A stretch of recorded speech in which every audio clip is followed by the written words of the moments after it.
Shalom saudara-saudari yang terkasih dalam Tuhan. Berikut adalah renungan saat teduh dari Kisah Para Rasul pasal 8 ayat 26-40. Bagian ini menceritakan bagaimana Filipus, yang dipimpin oleh Roh Kudus, bertemu dengan sida-sida Etiopia yang sedang membaca kitab Yesaya.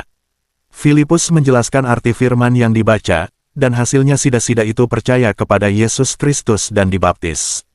Adapun pelajaran yang bisa kita ambil dari renungan ini adalah 1. Ketaatan pada pimpinan Roh Kudus. Filipus segera taat saat malaikat Tuhan menyuruhnya pergi ke jalan sunyi di Gaza.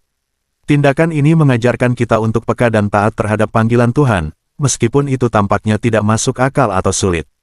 2. Firman Allah sebagai pusat. Sida-sida Etiopia membaca firman Tuhan, tetapi ia membutuhkan penjelasan untuk memahaminya.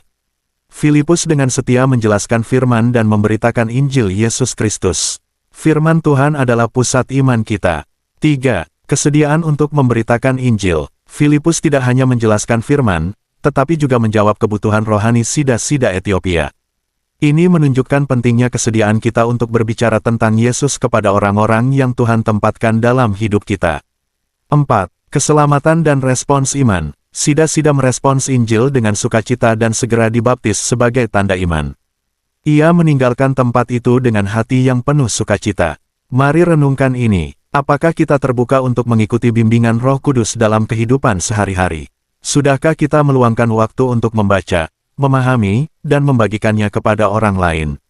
Adakah orang di sekitar kita yang membutuhkan pengertian lebih dalam tentang Tuhan, dan bagaimana kita dapat membantu mereka?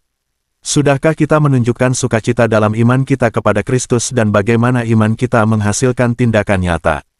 Akhir kata, marilah kita bersatu dalam doa. Tuhan, ajarlah aku untuk peka terhadap kehendak-Mu, taat kepada panggilan-Mu, dan setia dalam membagikan firman-Mu kepada orang lain. Penuhi aku dengan sukacita sejati melalui karya-Mu dalam hidupku. Amin.